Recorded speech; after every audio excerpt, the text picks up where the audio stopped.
Uganda andaba ku program enamwogere okuva ku the Face in the Church of All Nations Studios and the Kimera Ministries. Tubaniriza nnyo mu program enamwogere okuva ku the Kimera Ministries Studios nga manyanze Naberi ya Kimera James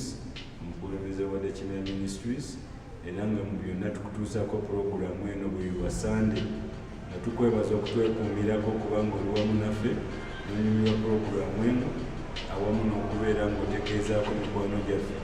Kusaba na Katonda ko oyite sisita waali ebweru, oyite bulaza waffe, oyite mukwano gwo asobola okuba nga twegaddako ng'alaba abasumba engeri gye badde bababuzaabuzaamu ne mubeera ewaka ne mubonaabona n'ebizibu ate ng'omuwonya waali. Olunaku lwaleero omulabi waffe omulungi ali ku puroguramu enamwogere okuva ku the Kimera Ministry Studio. Omulamwa gwe tuliko Bayibuli egamba nti abasumba ffe abalina okutereeza endiga. Naye olwaliwo kizuuse nti ate abasumba ife abali mu babuza. Tuvudde ku byaffe ebyatuleeterwa okuba nti tuweereza enjiri ya Katonda emanyisibwe mu bantu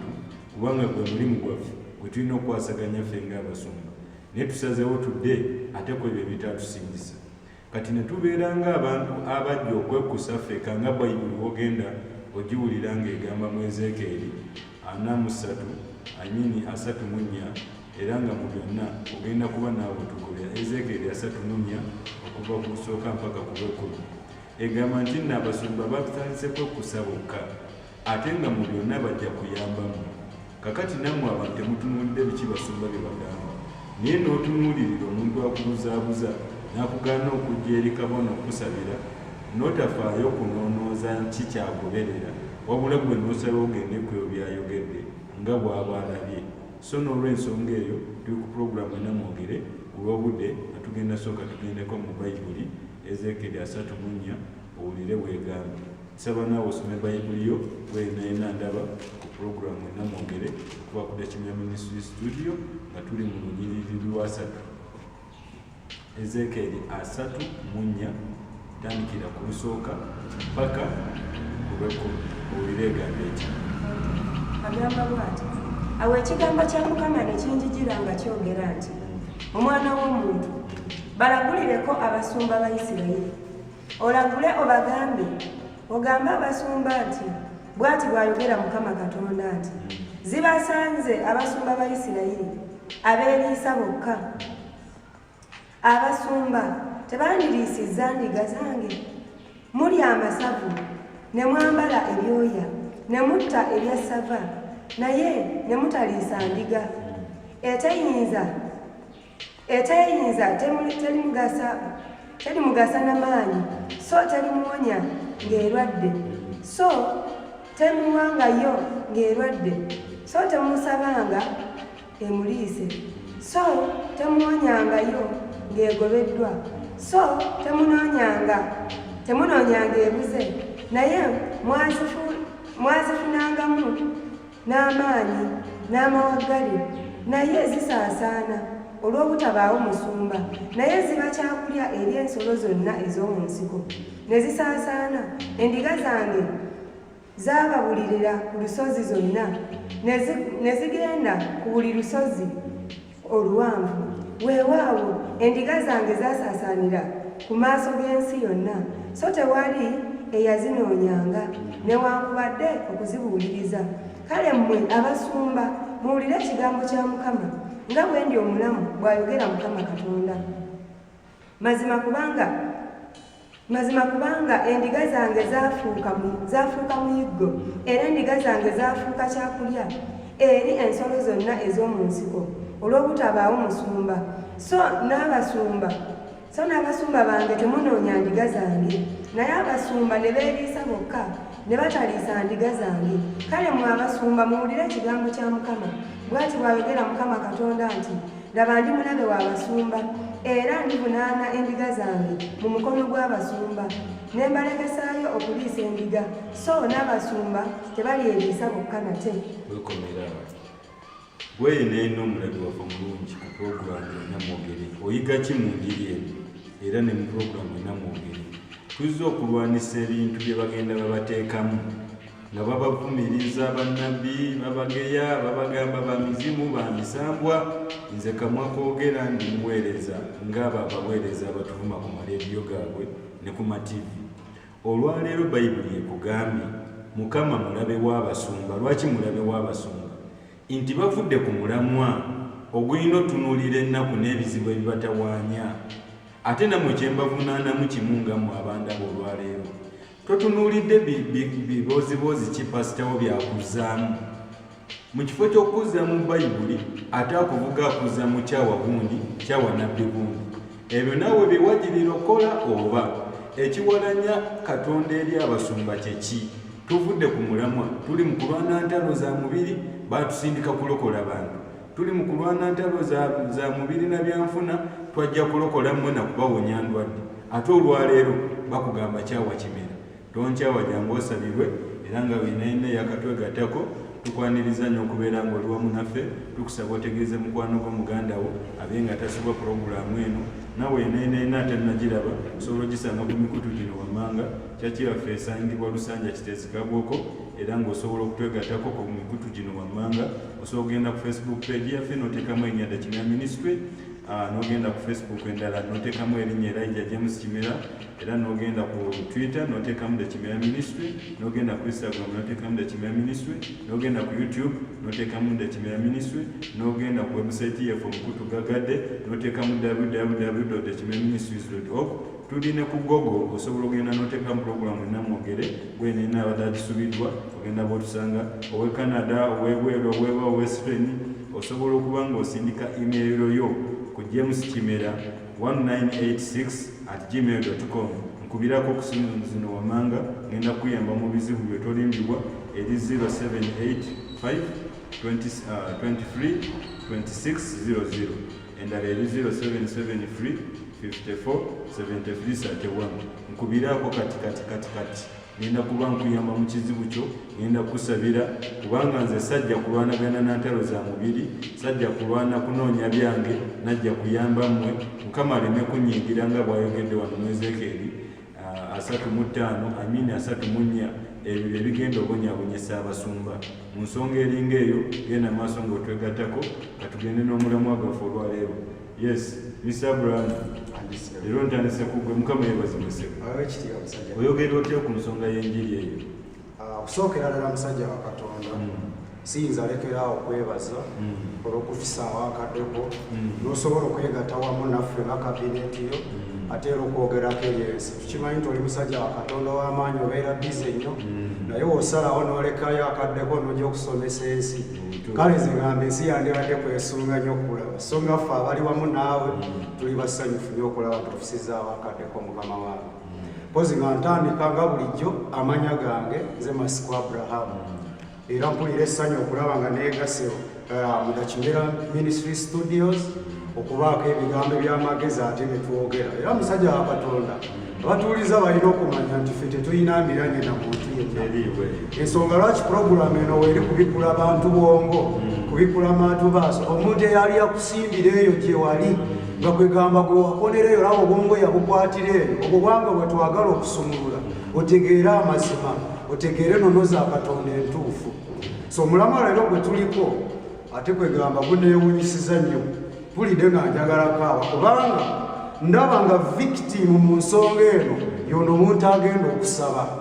Ye victim asingira ddala, era abasumba oyo gwe bateekinga advantage gwe baagala ofunamu.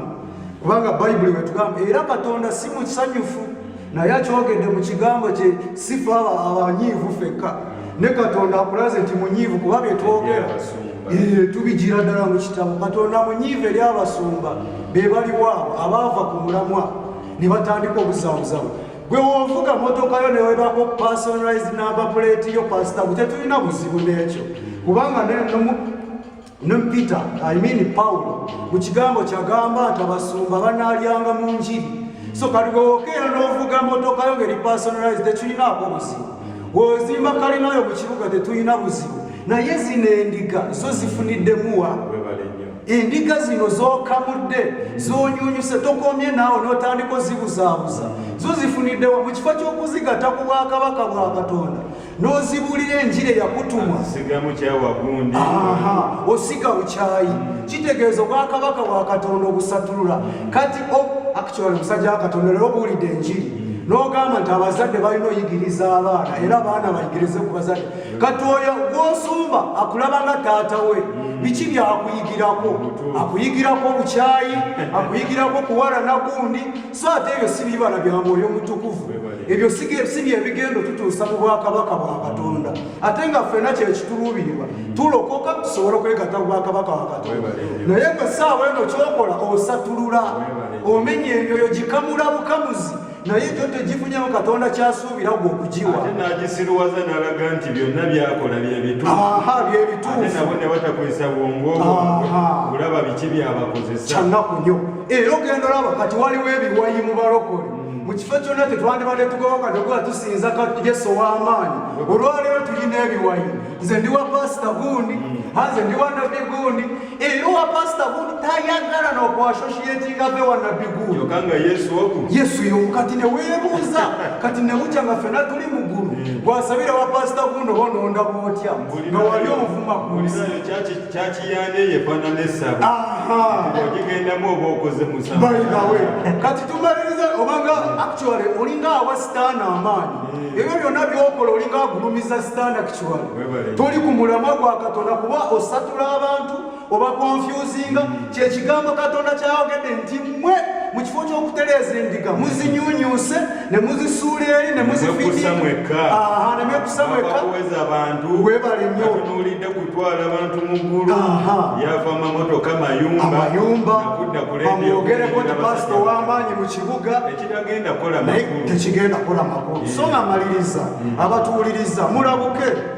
mulabuke kubanga pasita oyo akunyunyuta ate n'amala n'akukyamyakyamya n'ebizibu byonna atabijjaawo abagenda kuyamba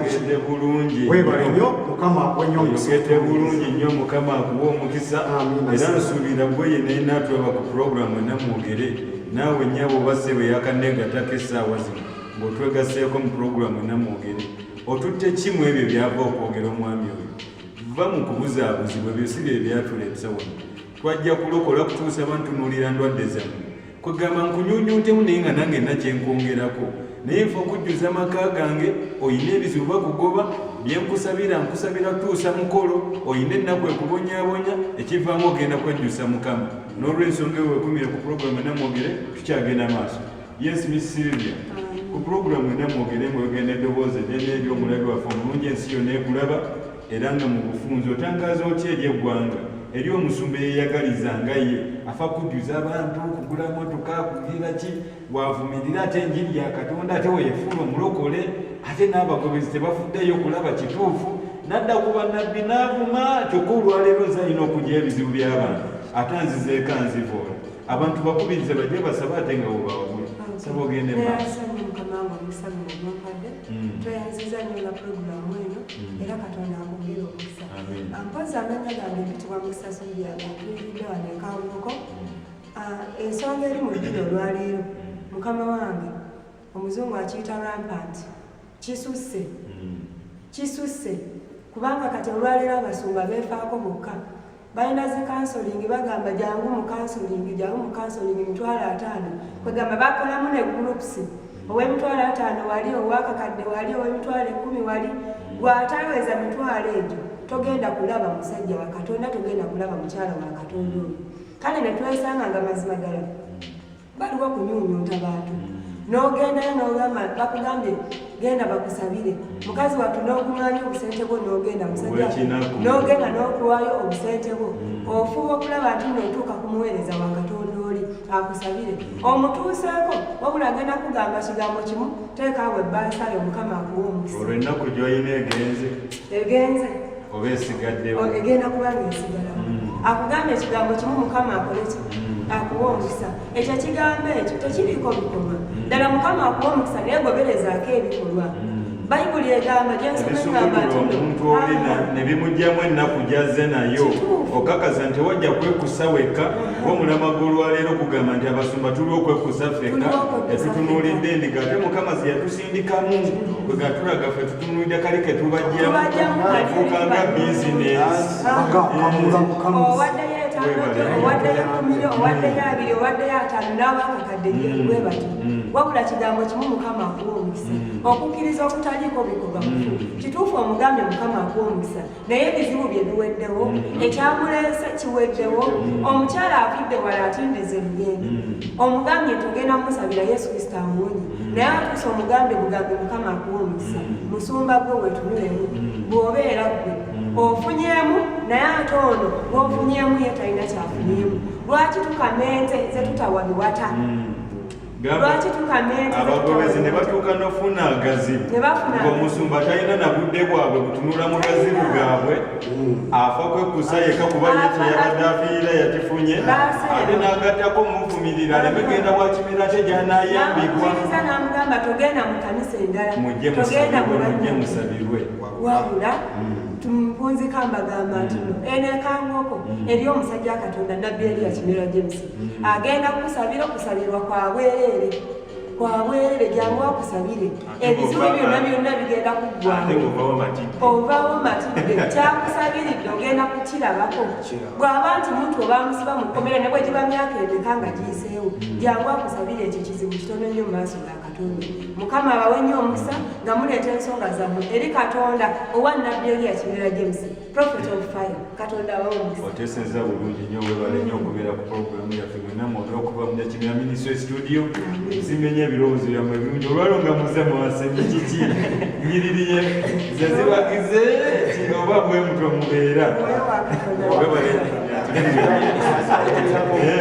oyo beera kyewekakasa oba mugumu kubaffe wano nabbi waffe akola so twogera naye nga tukimanyi kyetwogera sijja kwebuzabuza bwebuzabuza simwekakasa owaffe akola mulimu okwogera ekintu ng'ojubiza nga tekirina makulu webale nnyo ne wabawo okwogera ekintu ng'okirinako wasiriya kiva ku mutima kituufu tweyenzanya yakatwegatako ekiseera kino oli ku puroguramu mwena mwogere okuva mu Kimera Ministry Studio nga mwena tubaniriza okujja okutwegatako buli kaseera nga mujja Lusanja Kitesikabwoko kujja kufuna ekyamagero kyo era nga byonna ayeegatta ku mikutu gyaffe okuba nga onoonyeza ku puroguramu eno genda wansi wamanga ku Facebook page yaffe ya Kimera Ministries waliwo Facebook endala eri manya Gerajja Kimera James genda ku Twitter tu streaming live genda otekemu erinnya Kimera Ministries oba Instagram otekemu Kimera Ministries osobola ogenda ku YouTube n'okyali emirimu emirungi amakula n'osobola okulaba ebirungi Mukama byakolera mu muweereza we nabbi Eliya Kimera James naye oteekayo erinnya limu Kimera Ministries era osobola okutukyalira wansi ku mikutu gyaffe emirungi nga ng'omulimu ogwa website gagadde guli www.kimeraministries.org era osobola ogenda ne ku Google n'oteekamu mwena mwogere ogenda kubenga ekuleetera programu zonna episode zonna zotasobodde kulaba era nga mu bufunze ali Sweden, America, UK wa osobola okugenda n'owandiika obuweereza bwo okuva ku emails zaffe nga wansi oteekayo jameskimera1986@gmail.com nkubiraako kati ku ssaawa zino era nga essimu zange zino manga 0785 232600 endala eri 0773547331 nkusaba onkubireko katikati ojje ewa nabbi atajja kwekuusa agenda otunuulira ebizibu byo ojje nkuyambe nkubiraako katikati ngenda kukuyamba Mukama akwenye omukisa. Yes Mr. Council Mukama yeebazibwa kwebale kunyuma kuba obudde n'ebiseera mbadde nsaba otandike n'amannya go ng'oyogerako nnyo ng'otudde bulungi mu First Center Church of All Nations Cameras era ng'oli live in the Kimera Ministry Studio. Omanyi First Center bikwatagana ne Kimera Ministry kati bitambuliganira wamu. Tukusaba omulabi waffe omulungi omunyonyola ekituufu ekikwatagana n'abasumba okuba nga beekusawuka. So anianze mteja Katonda kuwa mkisa mwino kuperedwa Mwenakura leo kubera nga atangaza abantu ewa mwena programu mwena mwegetu ile hivyo neno kule Faith Center Church of All Nations The Kimera Ministry Studios tofari byonna biri kyekimu kabisa so mwenakura leo nga tugenda kutere kumulamu abasumba nga Ezekiel asatu mmoja wenu gambe nga tukiria mpaka kule 10 pozi n'okweyongera asobola okusoma n'ewengerayo okubeera nga weekuusa gwenga gumu netusooka tunulye kinene ekitundu kye tulinawo lunaku lero gwe n'omusumba ali eyo nga sinagenda wala nnyo nkukubiriza tobuusa kigambo kya muntu yenna wanene ogulaba yogedde nakubadde ffe oyinza okuba nga ozirabanga nto tobaako kigambo ky'obuusa maaso lwaki bwe tutunuulira ebyawandiikibwa Sawulo yali mulwanyi w'amaanyi era nga mukulu mu kulwana okubeera ddala mu kaseera yafuukibwa kabaka. Naye tutunuuliranga ate Dawudi yaddaani Goliyaadi omulabe wa Isirayiri. Kitegeeza ki ekyo? Omusajja omukulu yalemererwa okukola, omwana omutoso omusajja omukulu yalemererwa okukola ate omwana omutoso yayisaamu bakuyita kuyisa mukka mu kisero. So n'olwekyo nkukubiriza nga sinagenda wala nnyo tomuusa bigambo byaffe maaso. So n'olwensonga eyo nga tugenda ku mulamwa tukitunuulidde nga abasumba mugezaako okukusa embuto zammwe naye era sigenda nagenda nnyo mu byawandiikibwa tugende mu ngero z'Abaganda. Omuganda agamba akataazimbe emmuli kazeetikkisaki kazeetikka bushiika obushiika bwe butya bwe buno. Olugero lunene oluvaawo manyi ebyawandiikibwa bibalemye okuyintapuyitinga munayintapuyitinga ngero kiringa okugamba omwana alemereddwa okusoma kaapu okuyita constitution ya Uganda katubayambe ebibutunulye bulungi mubitegeere mu byonna. Akataazimbe emmuli kazeetikka bushiika kitegeeza ki? Olugero nno luviira ddala wala mu biseera ebyedda nga twalinanga obukuba obufunda whereby nga olina kuzimbisa mmuli naye ng'ozijja lugendo okubeera ng'ozitwalibwa ewaka oyagala okuteeka ennyumba yo ng'era ogatta ettaka n'emmuli ezo okubeera ng'ofuna kye twandiisa ennyumba olunaku lwaleero. Olugero neno olukwataganyawo ne kyetwogerako olunaku lwaleero. Mukama Katonda abawadde obuweereza olunaku lwaleero n'abateekawo nga abasumba b'abantu nga Bayibuli bwetugambye wanekulembeze bayigiriza. So akati obuyinza obwo bwabawadde ggwe nga ggwe omusumba ze twandiise emmuli bwe tubeera bakuvumula kintu kinene nga tukikwanaganya n'omulamwa z'emmuli k'omuweereza ali eyo emmuli zo olunaku lwaleero zeetisse etya okubeera nga ozimba ennyumba nga kyetwandiise okugenda mu ggulu. Gwe omuweereza gwe wenna ali eyo ekyo kibuzo madde kusaba okyebuuze nga toliimu kwebbirira omanyi kati enguzi yabayingira nnyo muzimbya muto enguzi yabayingira kati oyinza okwagaana okugulirira obwongo bwo bwekiri yensonga lwaki Yesu sinakwogera ku kiri ekyokunyooma ayinza okunyooma nga alaba tewali ayina lubuto waleena luyitirivu. Nedda ssebo wuliriza ebigambo binene ate otwale buli kye tukugamba ogezeeko kifumitirizaako emmuli zo ozeetissa otya okubeera nga zikuyingiza eggulu. So n'olwekyo omusajja Katonda nga nfundikira nkwebaza olw'omukisa gunene okumpeera okubeera nga tutangaazibwa mu nsonga enkulu zino. Webalabira okuteesaako okulungi muli ku puroguramu Namwogere okuva ku The Kimera Ministry Studio. Omulamwa gwe tuliko eyakatwegattako tukweyanziza nnyo okubeera ng'oli wamu naffe. Tuli ku mulamwa gw'abasumba bemukkiririzaamu nga tebatunuulidde bizibu byammwe naye atunuulidde eri ebbasaayo n'olafubana n'agazibu ye yekusa yekka ate nadda mu kuvumirira togenda wannabi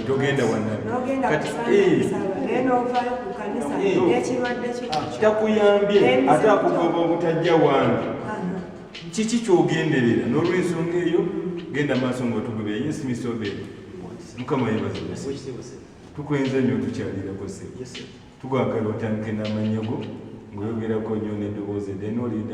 live in The Kimera Ministry Studio ensi yonna ekulaba sebo. Amanya gange bampita Musinguzi Rubedi. Tesakeere bwana. Nga ndi live era ku The Kimera Ministries Studios. Akati musajja Katonda kusinziira ku mulamwa nga bwe mpulidde olunaku lwaleero ndaba kukonsiirako nnyo ku basumba. Teguli mu bana bannajjo bagulu ku basumba abo bakyanyamya abantu. Weebale nnyo. Be babuulidde ddala ku miramwa nti Bayibuli beeyogerako. Okiraba? Baviiriddeyo ddala ne balaga obwererebwa nti bo bali after money. Anoonya wano okukusa mbutoze tatunulire abantu basumba bali batebeeredde ye yennyini waba balumirirwa ate yandibadde abasomesa ebigambo by'obukyayi n'okuvuma mu makanisa ge oba mu makanisa gaabwe.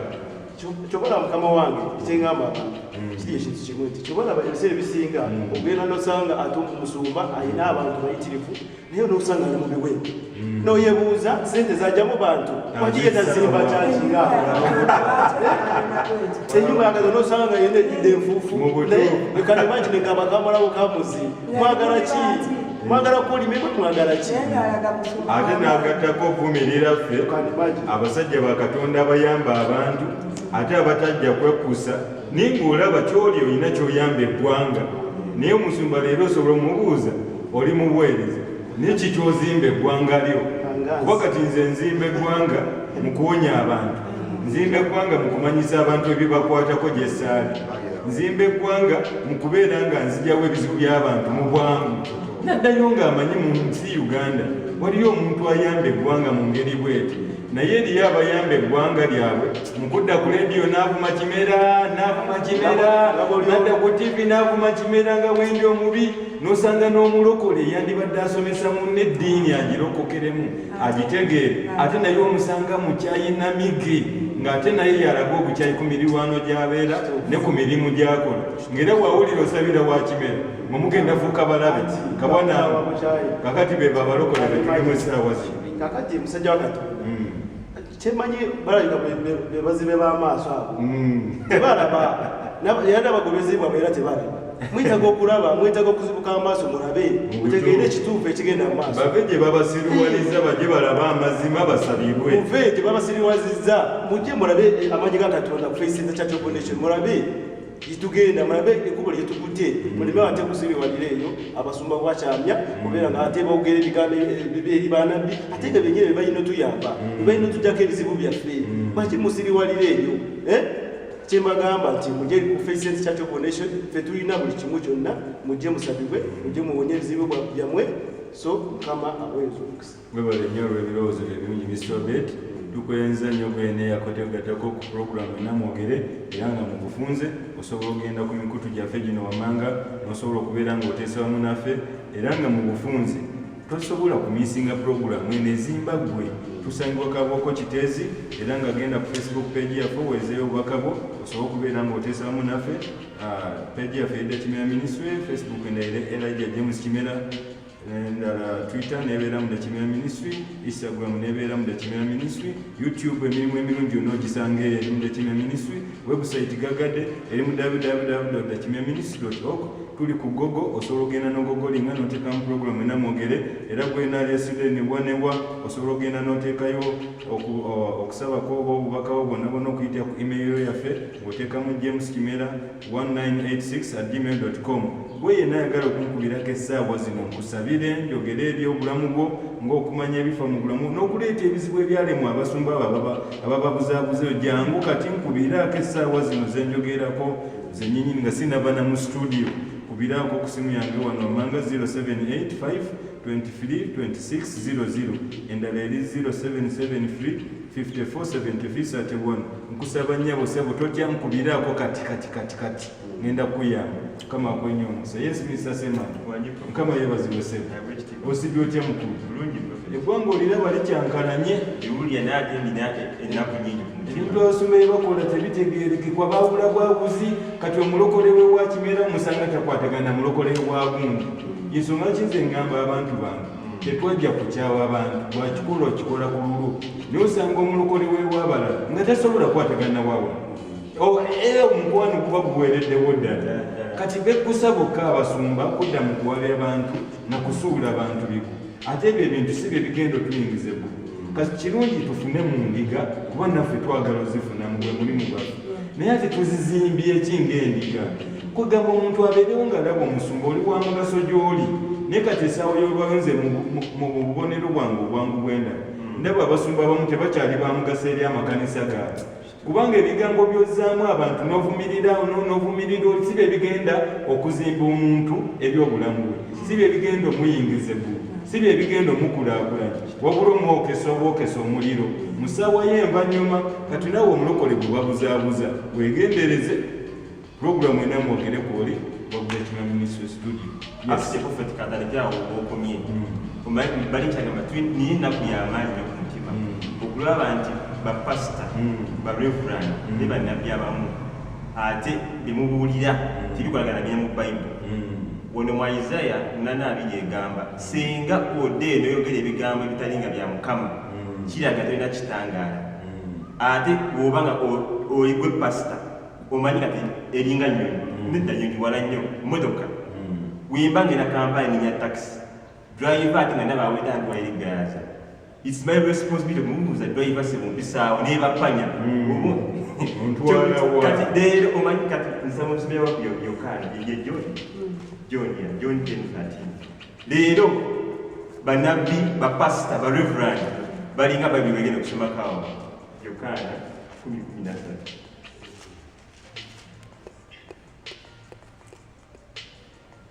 Adduka kubanga wampeera so endiga tazisaako mwoyo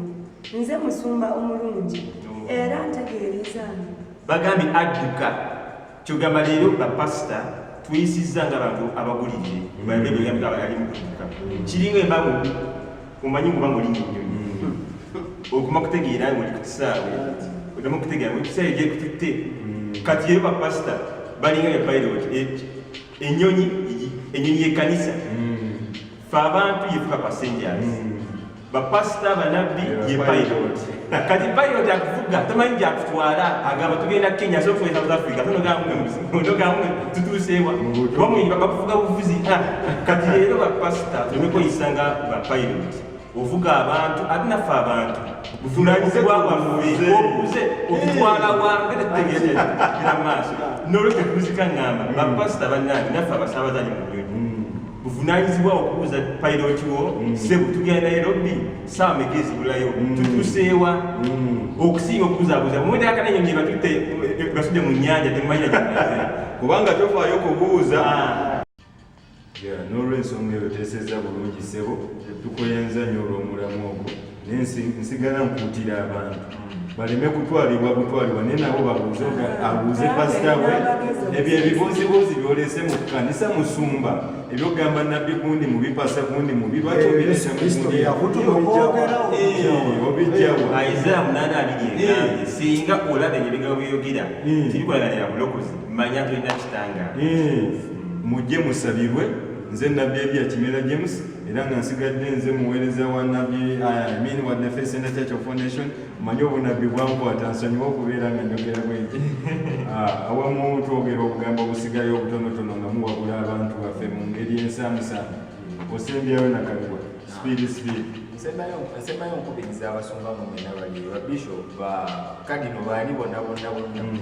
ekitego kikatonda kyabawo ekyobuweereza mukikolese mu mbeera y'okulungamyamu abantu ate ddala nesigala nga ate nsimba essira ku kyomwami kyagambye gwe nawe n'omuntu ali ng'olina ekkanisa gy'otuddemu nga olaba ddala gye bakuba totegeerayo buuza awo nange ensimbyewo essira mukama bawo omukisa mpozi nkambisawaneno kantu katono nnyo lumu nali ku mawulire ku TV nendaba abalokole bakola crusade naye mufo ky'okubuulira enjiri bakole ekyabatumya oba okuwonya abantu enjiri egende mu maaso oba omulimu gwa mukama waffe gugende mu maaso badda mu kuvumirira madiini kyekyaddala abalokola abo babatwala entyaki poliisi okukakana nga ebiguddemu nga banabo babagobye kitegeeza ki tugenderera omulimu katonda gwe yatuwa tukole ekyatuweesa katonda waba atusindika kusabira bantu tukubuulira njiri tugende n'ekyo lwaki ate ova ku mulamwa ate nodda ebbali genda mu maaso n'ekyakulonza katonda ajja kuwa omukisa nkubiriza mpunzika mbagamba nti mujje ekaakoko nabbi wa katonda nabbi Elia Kimera James abasabire essaala zabwereere eri buli ssekinnoomu vamu abo ababanyagakubiraako kati nga sinava mu studio nkusabire ojjo ndabe ngenda kukuyamba mu buzibu zefundikira ngamba pasita yeeyo namundigezi yeeyo muleke kuyisa nga babibyegeddeku wano mu Yokaana 10:13 etugambye gwe pasita leka kweyisa ng'omuntu omubulire okuwulira enjiri weeyise ng'omuntu yasindikibwa weeyise ng'omuntu akola mugamba eyagala teseza bulungi mukwano gwaffe kyatwekubiddeko gwasinga weebalire ddala akati nga mmaliriza eryolugero olugamba nti omuzibe wakulembera omuzibe bonna bagwa mu kinnya kitegeeza abantu baffe baagala okusabibwa tuyinza otwala ng'abazibe kuba tebanalaba kitangaala kakati gwe musumba ali eyo gwatunula gwayina ekitangaala gwayina olaga omuntu eyo ekitangaala so ate si kumulaga bukyayi si kumunyunyuta bunyunyusi n'omuleka nga muzibe mu nnaku ye kyange kabwoka eno Faith Center Church of Foundation waliwo omusajja wa katonda w'amaanyi nabbi Elia Kimera James alabye ekitangaala era amanye ekitangaala gw'omuzibe ali eyo n'ebizibu byo agenda kuzibukula amaaso olabe amazima owonyezebwe osumulukuke ofuuke waddembe mukama akwenye omukisa wetwegatako kadakika katono nnyo budde butwalidde mpinga musajja akatema nti wadde obudde bugenze naye nga kimbadde nyalagamba ku kino kintu kimu nti nasanze omusajja yansanze ku mulimu gwange gukolera nangamba nti omusajja najja nambuuza yesu yabazibise isiyebazibwa pasita sajja abadde Museveni sidde bulungi najja nambuuza sebo oli pasita poze nemuweereza wa Katonda mbadde manyi oli pasita bakutendekerawa mbadde manyi bapasita balina okusooka nebabajikira zidiguli noloka nokola ki nofuuka pasita nenga abamisire bazire bamaasi bwebugi mu buseera bwebugi mu buseera alonze okusoma bwe kukola bino abasibe basumbuwaniwo abantu baffe bebasinga basumbuwa abantu so kyengamba nolwekyo kyengamba kyekutira abantu kiri kintu kimu nti mujje eri Faith Center Church of Nation mujje babasabire munye ebizibu byammwe ekimu kigenda kiri nze nsigala maliriza ngamba nti obunabbi tebabusomerera diguli amaanyi agawonya tebagasomerera diguli bw'oba wasomasoma bibyo naffe abaweereza tubeere mu buweereza bwaffe mukama wange kampintaseptingemu katondo omukyalo natusomere abagalatiya kimu okuviira ddala 10 mpaka 12 tujja kufuna ansa y'omuntu eyakubuuza ekibuuzo ekyo ojja kunyambako tugendeko bagalatiya essuula emu 11 okutuuka ku 12 awo tulyoke tulabe olunyiriri olusooka essuula esooka olunyiriri lwa 11 okutuuka 12 kubanga mbategeeza abooluganda nti enjiri eyababuulirwa nze si ya muntu kubanga nange sajjibwa muntu so siyigirizibwanga wabula mu kubikkulirwa kwa Yesu Kristo. Ekyo kiwedde teri training yonna kubikkulirwa nabbi wa Katonda yalondebwa teyagenda mu training school yonna mukama awenye omukisa. Nsigadde nze nabbi Elia Kimera James okuva Faith Center Church of Nation ng'oli live to the Kimera Ministry Studios newamu ne bannange Paul Maxwell Nyimbazi from the Kimera Ministry. Musasulira wanekaawako Faith Center Church of Nation the Kimera Ministry. Sema mbwedde Masiko Abraham the Kimera Ministries. Sings for Ben the Kimera Ministries. Mukama abawenye omukisa. Bye.